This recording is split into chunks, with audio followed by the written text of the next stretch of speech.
हमेशा मेरे मन में आता है कि कृष्ण जी ने राधा से शादी क्यों नहीं की, विवाह क्यों नहीं किया। अगर मैं आपसे कहूँ विवाह किया था तो आप क्या कहेंगे? बट कभी हमने सुना ही नहीं कि उनकी पत्नी थी। हमेशा यही सुना है कि प्रेयसी थी, प्रेमिका थी। मुझे एक चीज बताइए, ठीक है? पहले मैं आपसे आज एक प्रश्न पूछ ली, ठीक है? विवाह करने के लिए कितने लोगों का होना बहुत जरूरी है? मुख्यतः दो, एक स्त्री और एक पुरुष। 2 लोग होंगे तो विवाह हो जाएगा। अगर दोनों में से सिर्फ एक है तो विवाह संभव है?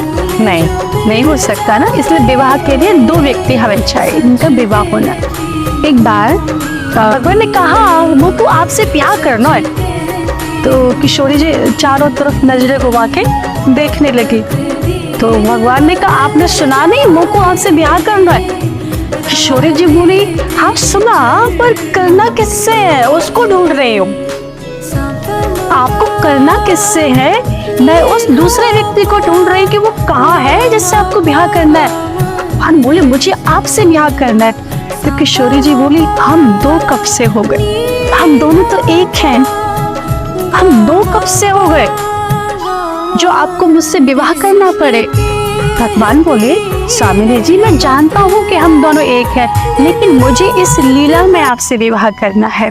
तब किशोरी जी ने कहा ठीक है, आपकी प्रसन्नता ही तो मेरी प्रसन्नता है, आप जो चाहे मैं करने को तैयार हूँ।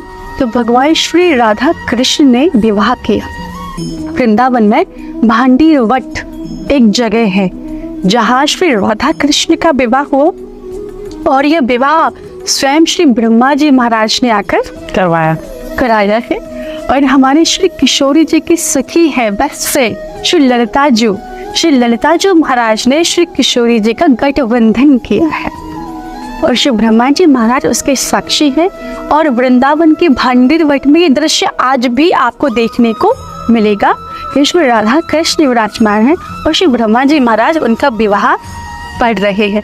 लेकिन मैं फिर से आपसे कह रही हूँ ये 2 नहीं है, ये दोनों एक है। और जो भी व्यक्ति इनको 2 समझने की गलती करता है वो बहुत बड़ा पाप करता है। राधा ही कृष्ण है और कृष्ण ही राधा है। ये दोनों ही कृष्ण है और ये दोनों ही राधा है। इन दोनों में कोई भेद नहीं है, कोई अंतर नहीं है। लेकिन फिर भी ठाकुर जी ने इस लीला में अपनी प्रसन्नता के लिए श्री किशोरी जी महाराज के साथ भांडीर वट में विवाह किया है।